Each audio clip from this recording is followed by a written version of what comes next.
చూస్ country delight, live better. ఇప్పుడే country delight app ని download చేసుకోండి. ఎమ్మెల్సీ కవిత గారి సస్పెన్షన్ మీద తెలంగాణ జాగృతి నేత నరేష్ గారు లైవ్ కాల్ అందుబాటులో ఉన్నారు. ఒకసారి ఆయన ఏం మాట్లాడతారో చూద్దాం.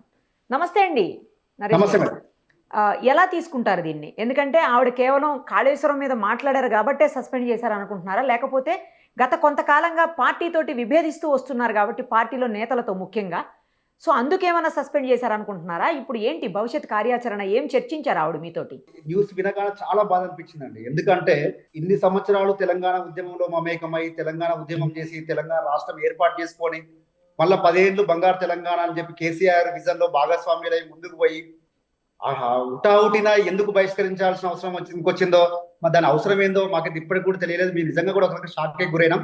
కానీ అది వచ్చిన తర్వాత ఖచ్చితంగా మాకు కూడా ఆవేశం అనిపిస్తా ఉంది. ఎందుకు అంటే ఎందుకు చేయాల్సిన అవసరం ఏమి వచ్చింది? మేము అడిగిన ప్రశ్న ఏంది? మొదటగా మేము అడిగింది ఏంది? మేము కేసీఆర్ లేఖ రాసిర్రు, ఆ లేఖ బహిర్గతం చేసింది ఎవరో తేల్చమన్నాం. దాని మీద ఎటువంటి పనులు చేయలేదు. పైగా మళ్ళీ మా మీదే తప్పుడుగా మేమే వేరే పార్టీ ఏజెంట్గా లేకపోతే ఇంకేదో జరిగినట్టుగా చూపించే ప్రయత్నం అయితే చేశారండి. బాధ అనిపించింది. ఆ రకంగా చేసే విధానాన్ని మేము తీవ్రంగా ఖండిస్తా ఉన్నాం. ఇంకొక విషయం ఏంటంటే ఈ రోజు నిన్న జరిగినటువంటి ప్రెస్ మీట్ లో ఏమడిగారు, ఏం చెప్పారు? వారు పార్టీ ఉంటేంత పోటేంత అనలే. ఏమన్నారంటే మన నాయకుడు చావుకు తెగించి మరి మన రాష్ట్రం కోసం పనిచేసి రాష్ట్రాన్ని సాధించి ఇంత గొప్పగా కాళేశ్వరం ప్రాజెక్టును కడితే వారి మీద నిందలు వేస్తా ఉంటే మన పార్టీ ఏం చేయలేకపోతా ఉంది. మరి అట్లాంటి పార్టీలో మనం ఉంటే ఎంత లేకపోతే ఎంత, పార్టీ ఉంటే ఎంత లేకపోతే ఎంత, అంత అవమానపరుస్తున్నటువంటి వాటి మీద మీరు ఎందుకు చర్యలు తీసుకోలేకపోతా ఉన్నారు? ఎందుకు ప్రజలకు తీసుకోలేకపోతా ఉన్నారు? తెలంగాణ బంద్కు ఎందుకు కాలు ఇవ్వట్లేరు? మీరు ఎందుకు చిన్న చిన్న కార్యక్రమాలు సరిపెడతా ఉన్నారు? తెలంగాణ జాగృతి గతంలో నోటీస్ ఇచ్చినప్పుడు మేము ఇందిరాపార్క్ దగ్గర ధర్నా చేసినాం, కానీ బీఆర్ఎస్ పార్టీ ఎందుకు చేయలేకపోతా ఉందని చెప్పి ప్రశ్నిస్తే మేము తర్వాత ఇంకొక విషయం ఏంది, హరీష్ రావు గారి పేరైనా సంతోష్ రావు గారి పేరైనా ఎందుకు వచ్చిందంటే ఈరోజు కాంగ్రెస్ ప్రభుత్వం పదే కేసీఆర్ గారు తప్పు చేసిరు, కేసీఆర్ జైలుకి వెళ్తారు, కేసీఆర్ మీద కేసు అవుతుందంటే ఎందుకు అవుతుంది? కేసీఆర్ గారి గురించి మీకు తెలియదా? తెలంగాణ సమాజానికి తెలుసు, ఇక్కడ నాయకత్వం తెలుసు, తనకు తిండి సోయి ఉండదు, ఏది ఉండదు, కేవలం తెలంగాణ సోయి మాత్రమే ఉంటుంది వారికి. అట్లాంటి వ్యక్తి మీద అరెస్ట్ చేస్తా ఉంటే మీరు చర్యలు తీసుకోవాలన్నా, ఒకవేళ ఎంక్వైరీ చేయాలన్నా మీరు కింద అధికారులు చేసారు కదా, మరి ఆ స్థాయి నుంచి అక్కడ ఉన్నటువంటి కాంట్రాక్టర్ మీద చేయాలి, అక్కడ ఉన్న మంత్రి మీద చేయాలి. ఇవన్నీ చేయకుండా మధ్యలో ఇద్దరిని తప్పించి డైరెక్ట్ కేసీఆర్ గారిని అనడంలో అర్థమైంది. దీని వెనుక ఉన్నది ఎవరు? దీంట్లో ములాఖత్ ఎవరెవరికి ఉంది? పైగా మీరు ములాఖత్ చేసుకొని మమ్మల్నే ములాఖత్ అయినట్టుగా కాంగ్రెస్ పార్టీ ఆడిస్తున్న నాటకంగా చూపించే ప్రయత్నం ఎవరు చేస్తా ఉన్నారని చెప్పి ప్రశ్నించడాన్ని ఎందుకు తప్పుగా భావిస్తారు చెప్పండి? ఎందుకు షోకాజ్ నోటీసులు ఇచ్చి లేదా వివరణ ఎందుకు అడగలేదు చెప్పండి? డైరెక్ట్ గా ఎందుకు బహిష్కరించి చెప్పండి? ఈ రోజు ఒక గొప్పగా అనిపించేమో కేసీఆర్ గారు లేదా పార్టీ ఈ రకంగా చేస్తుందని చెప్పి కేసీఆర్ గారు ఒప్పించవచ్చు. బిడ్డను కూడా లెక్క చేయకుండా పార్టీని సస్పెండ్ చేసినామని గొప్ప కీర్తి వస్తారు మనకని చెప్పి సార్ని ఒప్పించచ్చు. కానీ ఇది తెలంగాణకు సమాజం క్షమించదు. తెలంగాణ కోసం, తెలంగాణ ఏర్పాటు కోసం కవితక్క గారు 2006 నుంచి తెలంగాణ ఉద్యమంలో మమేకమయ్యారు. ఆనాడు మహిళలు తెలంగాణ ఉద్యమంలో లాఠీ దెబ్బలు తినడానికి ఎవరైనా ముందుకొచ్చారండి? తను ముందుకొచ్చి తనతో పాటు ఒక సైన్యాన్ని తయారు చేసి తెలంగాణ ఉద్యమంలో మమేకం చేసి ఈరోజు లాఠీ దెబ్బలకు లేకపోతే కంచెలకు భయపడకుండా ఎదురొడ్డి కడుపులో బిడ్డను పెట్టుకొని కూడా తెలంగాణ ఉద్యమం కోసం ఫైట్ చేస్తే వారిని ఇంత ఈజీగా మీరు సస్పెండ్ చేపిస్తారా? మీ వెనక ఉన్నటువంటి కుట్రదారులు గీదా మీరు చేపించేది? తెలంగాణ సమాజం వారు అడిగిన ప్రశ్న ఒకటే, తెలంగాణలో బీఆర్ఎస్ పార్టీ నాయకత్వంకి కేసీఆర్ గారికి కార్యకర్తలకు మధ్యన ఎవరు ఉండకూడదు. ఖచ్చితంగా ప్రతి కార్యకర్త కలిసి అవకాశం దొరకాలి, ప్రతి కార్యకర్త తన మనోవేదన బాధ చెప్పుకోవాలి అని చెప్తే దాన్ని మధ్యన ఉన్న వాళ్ళు ఒక భూతంగా చూపించేసి మళ్ళీ తిరిగి అదే పార్టీ కార్యకర్తలతోని నెట్టించి చూపించే ప్రయత్నం చేసిరు. సరే ఎన్ని కుట్రలు చేసినా ఏం చేసినా అన్నిటికీ మేము సిద్ధంగా ఉన్నాం. రాబోయే రోజుల్లో తెలంగాణ సమాజానికి ఏ రకంగా మేము చేయాల్సిన అవసరం ఉంటుందో మా అధ్యక్షురాలు నిర్ణయం తీసుకుంటే ఆ నిర్ణయానికి పూర్తి స్థాయిలో ఒక క్రమశిక్షణ గల కార్యకర్తగా మేము వారి వెంట ఉండి నడిపించడానికి సిద్ధంగా ఉన్నాం. కాదు, ఇప్పుడు ఒక వైపు సీఎంఐ డైరెక్ట్ గా చెప్తున్నారు కాళేశ్వరంలో అవినీతి జరిగింది, దాని మీద మేము సిబిఐ ఎంక్వైరీ కూడా అడుగుతున్నామని చెప్తున్నారు. అలాంటి సందర్భంలో కాళేశ్వరం మీద అవినీతి జరిగింది, దానికి కేసీఆర్ గారికి ఏమీ సంబంధం లేదు, అది చేసింది హరీష్ గారు లేకపోతే సంతోష్ గారు అనే మాట మాట్లాడారు అంటే ఇండైరెక్ట్గా అవినీతిని ఒప్పుకున్నట్లే కదా, ఆవిడ పార్టీ నుంచి అది ఒప్పుకున్నట్లుగానే భావించారు అందరూ అని చెప్పేసి నేను ఇంతకు ముందు మాట్లాడినటువంటి అనేక మంది బీఆర్ఎస్ నేతలు కూడా చెప్తున్నటువంటి సందర్భం. మరి అలా ఇప్పుడు ఆవిడ అన్నప్పుడు ఒప్పుకున్నట్లు అయిపోయింది కదా, కరెక్టే కదా వాళ్ళు అడుగుతున్నది. ఎట్లా అవుతుందండి? ఒక కూతురుగా తన తన బాధని 6 నెలలు జైల్లో పెడితే కూడా భరించిందండి కవితక్క గారు. భరించినా కూడా ఆ రోజు బాధపడలే, ఆ రోజు మిమ్మల్ని ఎవరిని వేలెత్తి చూపించలే. తన బాధగా భరించింది. ఇది బాధ్యత ఎవరిదండి? కేసీఆర్ గారు ఒప్పుకున్నారు, నా మీద కక్షతోని నా బిడ్డను జైల్లో పెట్టిర్రు, అది కేసే కాదు అని కేసీఆర్ గారు చెప్తే ఎవరి కోసం భరించిందని? ఇదే పార్టీ కోసం కాదా? ఈ పార్టీనా మనకిచ్చిన విలువ ఇదేనా? ఈ పార్టీ కోసం జైలుకి వెళ్ళి 6 నెలలు ఉంటే అందరూ వెళ్ళి పరామర్శిస్తే ఇదే మీడియా మిత్రులు మీలాంటి వాళ్ళు కొంతమంది కేసీఆర్ గారు ఎందుకు రాలేదంటే కవితక్క గారు చెప్పిర్రు, మా డాడీ అట్లాంటి ప్రదేశానికి రావడం నాకు ఇష్టం ఉండదు, రావద్దు అని కోరుకుంటా ఉన్నాను, కాబట్టి నేను ఖచ్చితంగా వద్దని చెప్పాను, నా అమ్మ నాన్నని నా అత్త మామని రావద్దు అని చెప్పినటువంటి వ్యక్తి తననే జైలుకి పంపిస్తా, తనకి నోటీస్ ఇస్తా అంటే అక్కడ ఏ రకంగా ఉంటుందో తనకు తెలిసినటువంటి వ్యక్తిగా ఎంత బాధ అనిపిస్తుంది, ఎంత మనోవేదన గురై ఉంటది, ఎంత బాధలో ఆ మాట మాట్లాడవచ్చు. మరి ఆ మాట అర్థానికి ఆ అపార్థాలు తీసుకొని మాట్లాడుతా ఉన్నారు కదా, ఆ అర్థానికి ఎందుకు మీరు దాన్ని సమీక్ష చేయలేకపోతా ఉన్నారు?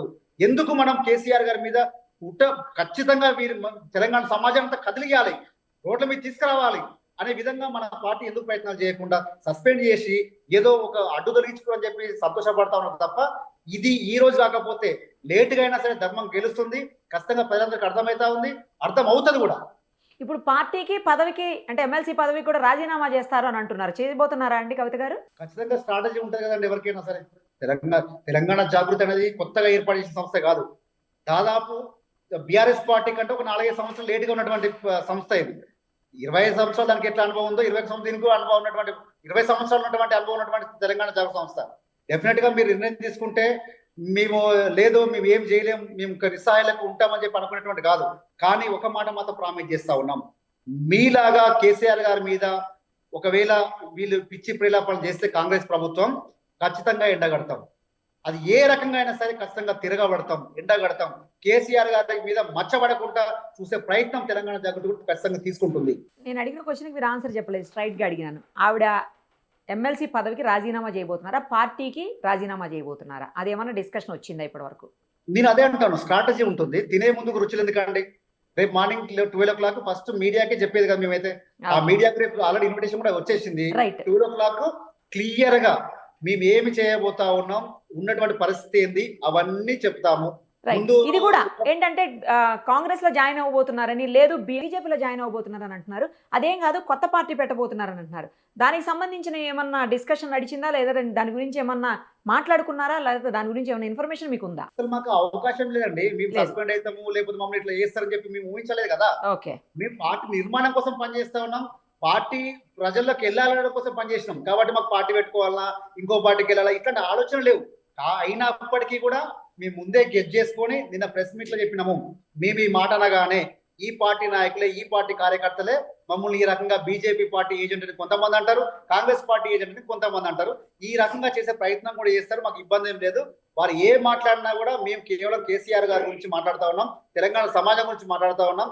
ఇంత మంచి ప్రాజెక్టుని ఈరోజు 200 సంవత్సరాల క్రితం నిజాం కట్టినటువంటి ఈ రోజు మనం గండి చెరువు కానీ లేకపోతే ఇంక ఇట్లాంటివన్నీ మనం వాడుకుంటున్నాము. రాబోయే 200 సంవత్సరాల వరకు కూడా ఈరోజు కాళేశ్వరాన్ని అట్లా ప్రజలకు ఉపయోగపడే విధంగా ఉంటది. కాబట్టి ఇప్పుడు మీరు ఎన్ని మాట్లాడినా మాకు ఇబ్బంది అని చెప్పి అనుకున్నాం. అదే రకంగా ఈ రోజు దిష్టి బొమ్మ దహనాలు, పార్టీ ఆఫీస్ లో ఫ్లెక్సీలు తీసేయడాలు, ఎన్ని చేష్టలు చేయాలో అని చేస్తా ఉన్నారు. మాకు ఇబ్బంది ఏం లేదు. ఫోటోలు ఉండాలా, అది ఉండాలి కాదు. మీరు అనుకున్నటువంటి మీ కళ నెరవేరే విధంగా అయింది కాబట్టి మీరు సంతోషపడండి. ఆ సంతోషం ఎన్ని రోజులు ఉండదు, తెలంగాణ సమాజానికి అర్థమవుతుంది, తెలంగాణ పార్టీ కూడా బీఆర్ఎస్ పార్టీ కూడా అర్థమవుతుందని చెప్పి నేను పూర్తి విశ్వాసంతో ఉన్నాను. ఇప్పుడు చాలా మంది మీ నేతలు అంటే బీఆర్ఎస్ నేతలు, మహిళా నేతలు ముఖ్యంగా సత్యవతి రాథోడ్ గారు చాలా మంది ఇప్పుడు ప్రెస్ మీట్ పెట్టి మాట్లాడారు. పార్టీ ఉంటే ఎంత పోతే ఎంత అని ఆవిడ మాట్లాడినప్పుడు, అలాంటి వ్యక్తి పార్టీలో ఉంటే ఎంత పోతే ఎంత అని ఆవిడ మాట్లాడారు. యాక్చువల్గా నిజానికి ఏంటంటే అది మీడియా సృష్టి అండి. నిజానికి కవితక్క గారు అన్న మాట ఏంటంటే, అంటే మీరు అనకుండా మీడియా, ఎవరు అనకుండా మీడియా చూపించరు కదండి, అది లైవ్ లో వచ్చేసి. కవితక్క గారు ఏమన్నారంటే, అంత మహానాయకుని మీద చావు నోటు తలబెట్టి తెలంగాణ సాధించి 10 ఏళ్ళు అధికారం తీసుకొచ్చి గొప్ప గొప్ప ప్రాజెక్ట్ తీసుకొచ్చినటువంటి వారి మీద జైలుకు పెడతా అంటే మనం మౌనంగా ఉంటే, మనం ఉంటే ఎంత లేకపోతే ఎంత, మా పార్టీ ఉంటే ఎంత లేకపోతే ఎంత, మనకు అండగా ఉండాల్సిన టైంలో మనం లేకపోతే ఎట్లా అని చెప్పిన దాన్ని, రామునితో కపిలవర్ణుడు ఇట్లనే అనే పదాన్ని రాముని తోక పికారుడు ఇట్లా అనే విధంగా మీడియా చూపించింది. అది మా తప్పు అంటారా నిరుపం గారు? చెప్పండి. అంటే కాంటెక్స్ట్ చేంజ్ దాన్ని చేశారు ఎంక్వైరీ అంటారు మీరు. చేయాల్సింది ఎవరు? ఆ కాంటెక్స్ట్ లో అనలేదు, Context వేరే కాంటెక్స్ట్ లో చూపించుకోవాల్సింది అన్నదాన్ని ఇట్లా మార్చారు అంటారు. పూర్తిగా దాని నిర్ణయాన్ని చూసుకోవాల్సింది ఎవరు? అవన్నీ చూడకుండా ఈ మాట అన్నారు కదా అని చెప్పి సస్పెండ్ చేయడం అంటే ఇంతకంటే దౌర్భాగ్యం ఇంకేమైనా ఉంటుందా? అదొకటే కాదండి, పార్టీకి గత కొంతకాలంగా ఆవిడ విమర్శిస్తూనే ఉన్నారు, పార్టీలో ముఖ్య నేతలను కూడా విమర్శిస్తున్నారు, చాలా దూరంగా ఉంటున్నారు, పార్టీ కార్యక్రమాల్లో ఎక్కడా కూడా అంటే ఆమె రాకపోగా ఆమె చేస్తున్నటువంటి ఏదైతే తెలంగాణ జాగృతి కార్యక్రమాలని అందులో కూడా బీఆర్ఎస్కి సంబంధించిన ఎక్కడ ఎజెండాలు అసలు ఏమీ కనిపించట్లేదని కూడా అంటున్నారు. అయితే ఇప్పుడు తను చేసే సంసారం మిగతా వాళ్ళు చేసే వ్యవసాయం ఎట్లయితుంది? మేము విమర్శించింది మొదటగా జగదీష్ రెడ్డి గారిని. మరి అదే జగదీష్ రెడ్డి గారు కవితక్క గారి మీద మాట్లాడినప్పుడు మీరు ఎందుకు స్పందించలేదు పార్టీ? మరి వారికి ఎందుకు నోటీసులు ఇవ్వలే? వారిని ఎందుకు సస్పెండ్ చేయలేదు? తీన్మార్ మల్లన్న అన్న వ్యక్తి ఒక మహిళను కంచం పొత్త మంచం పొత్త అంటే నీ పార్టీ ఎందుకు స్పందించలేదు? నీ నాయకుడు ఎందుకు స్పందించలేదు? మేమంతా ఒక మహిళగా స్పందించాం, దాని మీద ఆలోచించండి మాట్లాడామని నిరూపణ ఇందాక గారు. ఒక మహిళగా ప్రసాద్ గారు ఆలోచించండి. కేసీఆర్ గారు కూతురుగా కాదు, కేటీఆర్ గారు చెల్లెగా కాదు, ఒక మహిళగా ఆలోచన చేయండి. ఆలోచన చేసి ఒక మహిళకి ఇంత మాట మాట్లాడితే మీ పార్టీ స్పందించదా? మీ పార్టీ ముందుకు రాదా? ఎందుకోసం ఇంత పెద్ద కుట్ర? రైట్. ఇప్పుడు భవిష్యత్ కార్యాచరణ ఏంటి నరేష్ గారు? తప్పకుండా అండి, రేపు మాకు ప్రెస్ మీట్ ఉంటుంది. ఖచ్చితంగా ఏం చేయాలనేది రేపు నిర్ణయం తీసుకుంటాము. ఏదున్నా కూడా ఖచ్చితంగా మేము మీడియా సాక్ష్యం ముందు చెప్పిన తర్వాత మా నిర్ణయాలు ఉంటాయి. రైట్ అండి, థ్యాంక్ యూ సో మచ్.